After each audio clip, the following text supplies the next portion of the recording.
Ângela Cusack, sou bióloga de formação, diretora da Rede ProUC e sou a idealizadora da campanha Um Dia no Parque no Brasil.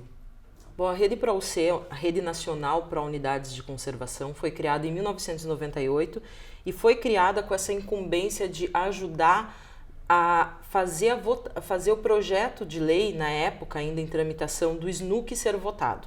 O projeto de lei estava em tramitação já há quase uma década e não saía. Então, um grupo de conservacionistas, na época de bastante renome, se organizaram e formaram essa rede nacional pró-unidades de conservação para dar força para a tramitação desse projeto de lei, que virou a lei do SNUC em julho de 18 de julho de 2000.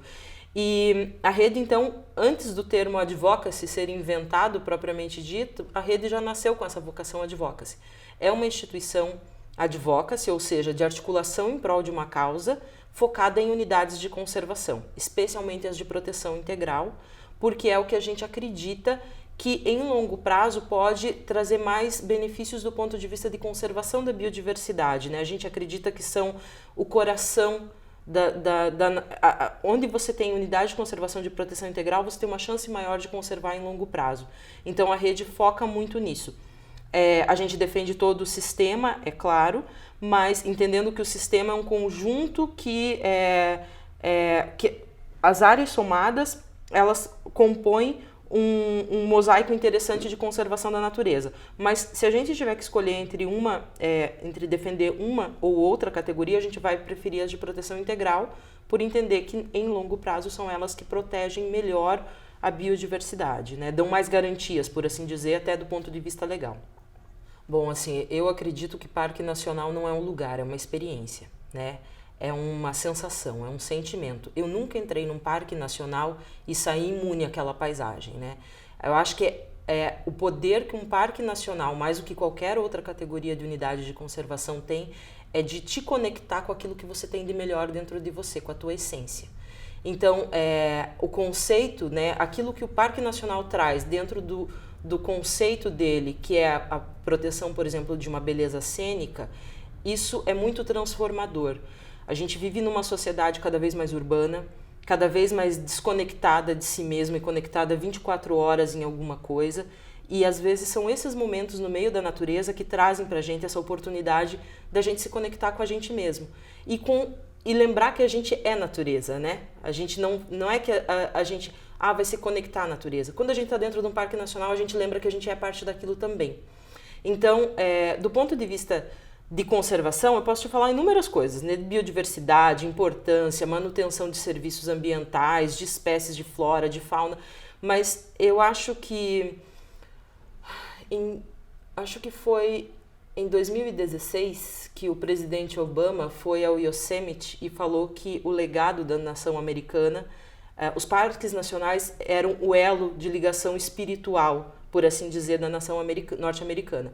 E isso, para mim, me impactou muito, porque é algo que eu entendo, não do ponto de vista religioso, por assim dizer, mas é a conexão que você tem com você mesmo, né? Então, um parque nacional te permite fazer isso. Quando você chega em Cataratas do Iguaçu e você dá de cara com as cataratas, aquilo é beleza cênica, né? Aquilo te impacta fortemente.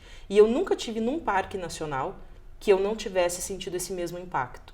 Então, acho que a importância dos parques nacionais, antes de mais nada, é uma importância quase que psicológica, emocional, espiritual, a gente pode falar dessa forma, e aí a gente pode ir por outros caminhos, né? Falando da importância de biodiversidade também, em que a gente tem cada vez mais menos oportunidades de ver a natureza de perto.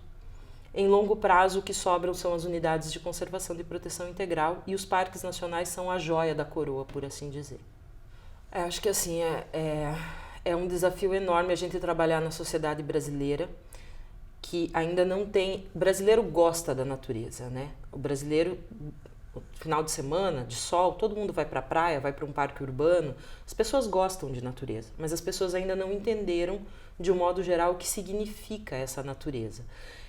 O primeiro entendimento, que é o entendimento da proteção da fauna e da flora, da biodiversidade, é aquele que está mais à mão, que está mais aos olhos. Acho que a falta de entendimento sobre os benefícios econômicos é porque, de fato, as nossas unidades ainda não estão nem perto do potencial que tem de gerar esse benefício econômico. Quando você compara, por exemplo, com países como Chile, países da África, né, Congo, Uganda, outros tantos, não estou nem colocando na conta Estados Unidos, Canadá, Nova Zelândia. Esses países têm a sua economia muito voltada à natureza. Eu tenho a impressão, às vezes, que no Brasil a gente tem demais, e por ter demais a gente dá pouco valor. A gente tem a savana mais rica, a gente tem a maior floresta tropical, a gente tem um dos maiores hotspots, mais importantes hotspots, que é a Mata Atlântica, a gente tem a maior planície alagável do planeta. Tudo no Brasil é over, sabe? E por ser over, talvez a gente não enxergue. Em qualquer outro lugar do mundo que você vá, se você tem uma dessas coisas, isso já é muito admirado e apreciado. Vamos pensar no Itatiaia, por exemplo, né? Imagine o Itatiaia num país da Europa. O significado disso, né? Por muito menos, os europeus caminham quilômetros, vão fazer trilhas e adoram a natureza em espaços muito mais limitados, né? E outros países também. Então, acho que às vezes a gente tem demais e a gente não aprendeu a valorizar ainda isso, né? A gente ainda não entendeu que o nosso país é o país com a maior biodiversidade do planeta. E o quanto isso pode gerar de benefício, de riqueza econômica, de riqueza, de patrimônio social, cultural para o nosso país. Não é à toa que os Estados Unidos, hoje, por exemplo, têm nos seus parques nacionais o grande elo de ligação da nação. Eles foram educados para isso. A gente nunca teve isso. No começo do século passado, né, nos Estados Unidos foi desenvolvida uma campanha de comunicação para falar sobre parques nacionais para o povo norte-americano. Enquanto isso, na década de 80, aqui no Brasil, a Embratur fazia propaganda sobre carnaval, sobre caipirinha, sobre samba com mulher pelada. Tudo bem, acho que você falar sobre o carnaval é uma coisa, mas o que eu quero dizer com isso é que a gente nunca teve um momento de cultura e educação da nossa sociedade sobre isso. Então a gente ainda está engatinhando. Por outro lado, serviços que já são muito bem estabelecidos em outros lugares do planeta, como concessões, né, parcerias público-privadas, formas das unidades de fato prestarem bons serviços para a população, ou seja, um turista ir visitar essas áreas e sair de lá satisfeito, quando em outros países isso já é bem estabelecido, aqui a gente ainda está caminhando, né? A gente tem poucos parques ainda concessionados, a gente tem poucos parques com bons serviços para os seus visitantes, a gente ainda está começando a caminhar nessa direção. Então a população acho que ainda não enxerga com muita clareza isso, porque ainda não teve isso de volta. Mas você também sabe, a gente também consegue perceber que quando a população a sociedade vai para um parque que tenha esses bons serviços, ela entende o benefício, né? Se você chega em Foz do Iguaçu, o município de Foz do Iguaçu sabe que o Parque Nacional do Iguaçu gera riqueza, emprego, renda para aquela cidade, né? Então, acho que é um desafio educar, mas a gente também tem que educar pelo exemplo. Isso significa que a gente tem que ter mais parques nacionais funcionando adequadamente no Brasil. A gente tem que saber explorar melhor esse potencial que a gente tem, que ainda a gente está um pouco distante. Progresso e preservação andam juntos. Não é uma ideia muito antiga essa separação e ela não faz mais nenhum sentido. Nunca fez de fato, mas agora acho que a gente pode caminhar para um entendimento melhor. Apesar do momento que a gente vive no país, acho que os próprios setores da produção estão entendendo cada vez mais que sem natureza não tem produção.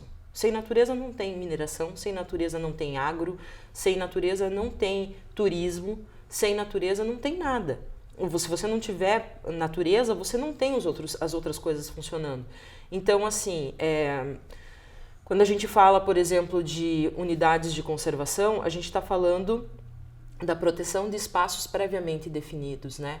De se cumprir a legalidade das coisas. Então, a gente não está falando que você não pode fazer nenhum tipo de intervenção na natureza ou nenhum tipo de intervenção no território nacional, mas que existem espaços em que a natureza precisa estar lá para respirar. Unidades de conservação, no fim das contas, são amostras de natureza. E essas amostras existem por uma única razão, porque a gente depende delas, não o contrário. Nunca vai ser o contrário. A natureza se vira muito bem sem a gente, mas a gente depende dela. Então, progresso só existe quando você tem proteção da natureza. Não, as coisas, elas não são conflitantes. Pensar dessa forma é uma ideia muito antiga, né? Acho que a gente merece caminhar melhor. É a melhor e a pior coisa do mundo. É super desafiador, a gente não pode esquecer da violência desse país, né? E a gente está falando do país que mais mata ambientalista no mundo, isso é muito sério. Mas, por outro lado, eu não consigo imaginar um outro lugar para se estar fazendo preservação que não no Brasil. A gente está falando do país com a maior biodiversidade do planeta. Então, qualquer coisa que a gente consiga proteger e conservar aqui significa muito no âmbito das coisas globais, assim, porque a gente está falando, no fim das contas, se você protege uma parcela, ainda que pequena, do cerrado, você está falando de uma explosão de biodiversidade. Se você protege uma parcela, ainda que pequena, da Mata Atlântica, você está falando de um dos maiores hotspots do planeta. Então, é o lugar onde a gente precisa estar. É difícil, é desafiador, às vezes dá vontade de sair correndo, é um passo para frente e 2 para trás, mas quando a gente ganha, assim, não tem o que dizer, sabe? Quando a gente consegue avançar um pouquinho, a gente sabe o quanto isso significa na ordem das coisas, e é muito. Acho que tem vários, assim, né? Eu lembro da primeira vez que eu pisei num parque nacional quando eu já era estudante de biologia. Não foi no Itatiaia, mas eu estava fazendo estágio no Parque Nacional do Iguaçu e eu lembro de ter visto pela primeira vez o arco-íris da lua. E aquilo foi surreal para mim, assim. Eu olhei, eu pisquei, eu queria ter certeza do que eu estava vendo e aquilo foi, assim, foi uma das coisas que eu não sabia que a natureza poderia proporcionar. Eu nunca tinha visto um arco-íris da lua na vida. Falando de montanha, né, especificamente, eu acho que, assim, o fato de você estar num lugar como Itatiaia é sempre uma experiência muito mais interior do que exterior, né? Então, assim, você tá numa montanha te conecta com você. Acho que não existe um lugar melhor para se ver um nascer do sol que não do alto de uma montanha. E eu acho que todo mundo deveria ter essa oportunidade um dia na vida. Ver um bicho na natureza, qualquer bicho sempre é legal. Desde o bicho mais comum, né, como um macaco prego, por exemplo, até uma onça pintada. É sempre algo que te transforma, né? Eu acho que, assim, não sei separar uma experiência. Ver uma arpia na Amazônia foi uma coisa absurda, ver uma onça pintada no Pantanal, ver um pôr do sol no Cerrado, ver um nascer do sol em cima de uma montanha, ver uma baleia, sabe? Todas essas experiências eu acho que elas são muito... é a hora que você lembra que você é só mais um no planeta, né? Mais uma espéciezinha e que o planeta merece e precisa ser respeitado. Sobre os parques nacionais. Bom, acho que, assim, de novo, né? Parque Nacional não é um lugar, é uma experiência muito profunda. A gente tem a sorte de ter no Brasil alguns dos lugares mais bonitos da Terra. Isso é muito forte. Então, a gente não fica devendo em nada para nenhum outro lugar do mundo. A gente tem lugares de uma beleza estonteante que a gente não encontra em outros lugares. A gente não precisa viajar meio mundo para ver a beleza natural. A gente tem muito aqui. E a gente tem muito para explorar no bom sentido, para visitar, para conhecer, para se deslumbrar, para entender que esse patrimônio é nosso, antes de mais nada. E é o patrimônio que fica. Então, assim, proteger natureza através de unidades de conservação e especificamente através de parques nacionais dar para a próxima geração a chance de conhecer o nosso país. Quando a gente olha no mapa, a gente vê que o que sobra são as unidades de conservação. Ao longo da história, né, da nossa história de desenvolvimento no Brasil, de exploração do Brasil, né, historicamente desde o descobrimento até hoje, a gente vê que o que vai sobrando de acordo com aquilo, conforme a gente vai avançando, no uso do território, o que sobra são as unidades de conservação. E a gente fala tanto em proteger isso, em deixar para as próximas gerações, mas o quanto a gente está conhecendo desse patrimônio? A gente ainda não se deslumbrou, o brasileiro ainda não descobriu o tamanho do Brasil, sabe? Ainda está muito no imaginário, ainda está muito distante, e a gente às vezes tem que lembrar que um lugar maravilhoso está no quintal da nossa casa. Se a gente olha no mapa do Brasil, não tem um lugar no Brasil que não tenha uma unidade de conservação próxima, seja ela pequena, seja ela maior. A gente tem 76 parques nacionais, fora os estaduais, os municipais. Então sempre vai ter uma oportunidade da gente conhecer um lugar incrível, e não tem um parque nacional que não seja incrível.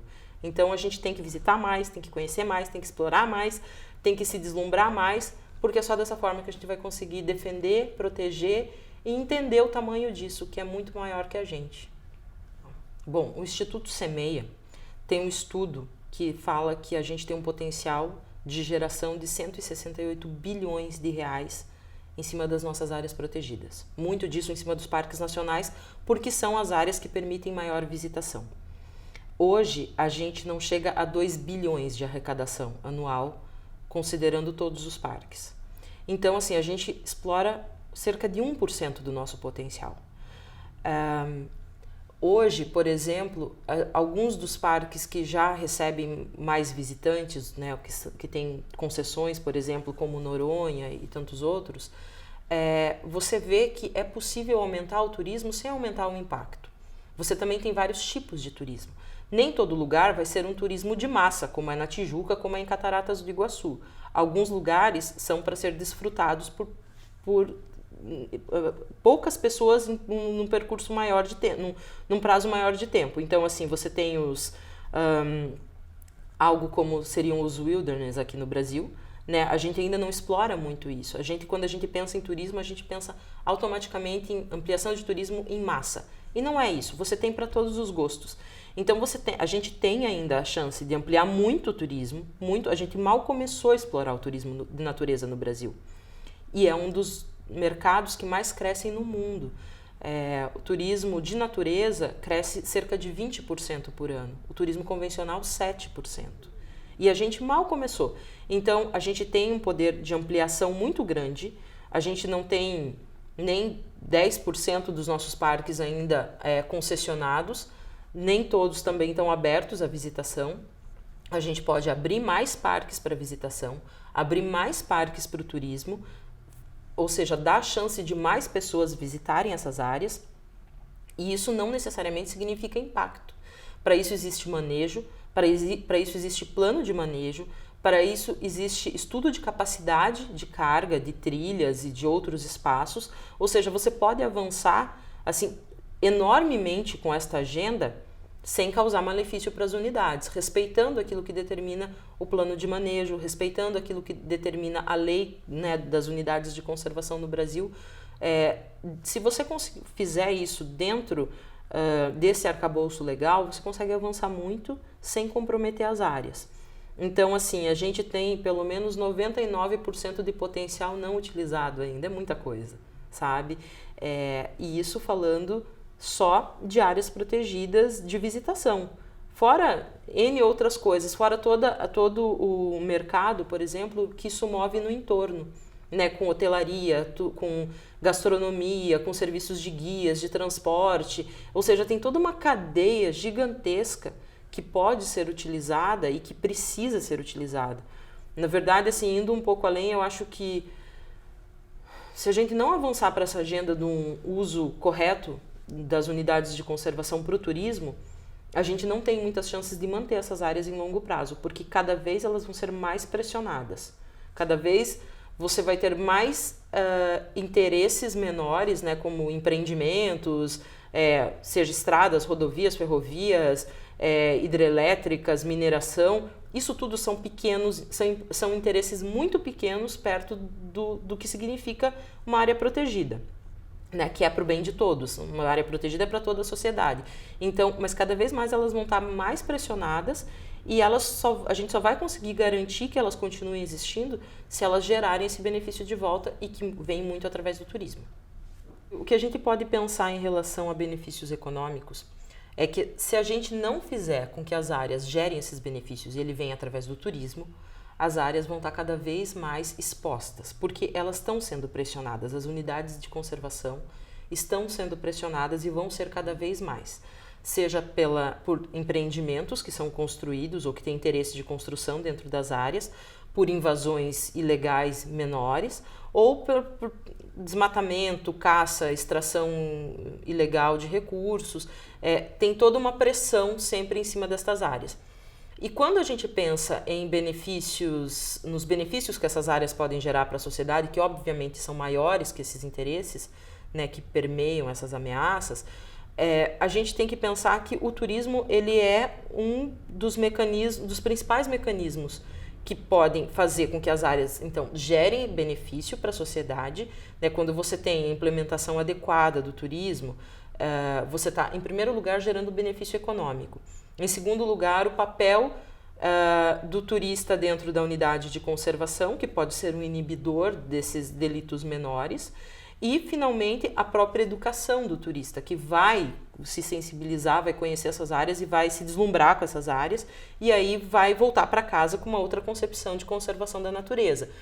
O assunto deixa de ser distante, né, e passa a ser um assunto um pouco mais próximo de toda essa cadeia da sociedade. Então, a gente, através do turismo, através do incentivo à visitação, e é por isso que um Dia no Parque existe, por exemplo, é para levar as pessoas para dentro das áreas, para fazer com que elas conheçam e aí, a partir disso, elas consigam, elas entendam que aquilo pertence a elas e que a importância daquilo. E aí, de novo, a gente tem que pensar que hoje a gente tem um potencial inexplorado de cerca de 99% das nossas áreas no que tange a recursos econômicos.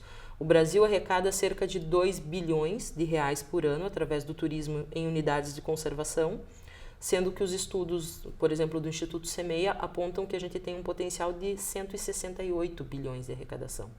É muito, e a gente não está explorando nada. E a gente pode fazer isso de forma adequada, sem impactar a unidade de conservação, sem causar nenhum malefício para a área, e, ao contrário, gerando benefícios econômicos. Isso é o que a gente vai defender sempre. Nesse momento, acho que a gente está numa encruzilhada, onde a gente pode escolher dois caminhos. A gente está num momento de alta pressão em cima das áreas naturais, sejam elas protegidas ou não. Mas a gente tem, neste momento, o poder de escolher o que a gente vai fazer daqui para frente. Ou a gente vai por um caminho em que a gente vai cada vez pressionar e deixar a pressão agir sobre essas áreas, ou a gente pode escolher fazer essas áreas funcionarem adequadamente e elas deixam de ser um passivo econômico para gerar benefícios para a população. A gente está exatamente nessa encruzilhada. Daqui a 10 anos, quando a gente olhar para trás, a gente vai lembrar deste momento da nossa história e pensar no que a gente poderia ter feito. O que significa hoje a pressão que está acontecendo sobre a Amazônia, sobre o Cerrado, sobre essa ideia de como fazer as unidades de conservação funcionar em todos os biomas. A gente, nesse momento, tem a oportunidade de escolher ou ceder à pressão ou fazer as áreas funcionarem, porque é muito injusto o discurso de que unidade de conservação não funciona no Brasil. Não funciona porque não recebe investimento. Não recebe investimento porque nunca teve um olhar mais atento e uma visão de longo prazo. A gente tem 3 parques nacionais, por exemplo, Noronha, Tijuca e Parque Nacional do Iguaçu, que sozinhos geram cerca de 40 milhões de reais só em arrecadação para o governo federal. A gente está falando de 3 parques, sendo que o recurso que o governo federal hoje destina para as unidades está na casa de 200 milhões de reais para todas as unidades federais. E 3 parques sozinhos geram 1/5 deste valor. Imagina se a gente investisse nos outros parques. O quanto isso podia render para a sociedade, o quanto isso podia render para o Brasil. Então, é um discurso antigo e injusto dizer que a unidade de conservação não funciona. A gente tem o poder, neste momento, de decidir para qual dos 2 caminhos a gente quer ir. Ou a gente pode ir por um caminho de diminuir muito a nossa biodiversidade, a riqueza que a gente tem, inclusive dentro das unidades de conservação, ou a gente pode ir num caminho em que elas vão funcionar direito, prestando bons serviços e gerando benefícios para a comunidade. Esse é um ponto. O outro ponto é que os brasileiros, apesar de gostarem de natureza, ainda conhecem pouco sobre ela. E aí a importância da gente ter uma ação como é Um Dia no Parque, hoje no Brasil, que é um convite aos brasileiros, né? É convidar para conhecer o quintal da nossa casa, que são os nossos parques nacionais, as nossas unidades de conservação. A ideia dessa campanha, então, é que seja repetida anualmente, até que isso vire uma data que a gente não precise fazer a campanha. Que ela exista, que isso esteja na cabeça de cada um de nós, que o terceiro domingo de julho é para se comemorar parques nacionais no Brasil. E aí é convidar cada um, nosso vizinho, aquele que nunca foi para uma área natural, ou aquele, desde daquele que vai frequentar o Lago Azul, a Cachoeira do Lago Azul, até aquele que vai fazer uma escalada mais complexa, e entender que todos eles podem estar dentro dessas áreas, desfrutar igualmente e saírem de lá com a mesma sensação de plenitude, de conhecer uma área natural, de serem impactados positivamente por essas áreas e levarem uma recordação linda do que significa o nosso país para casa.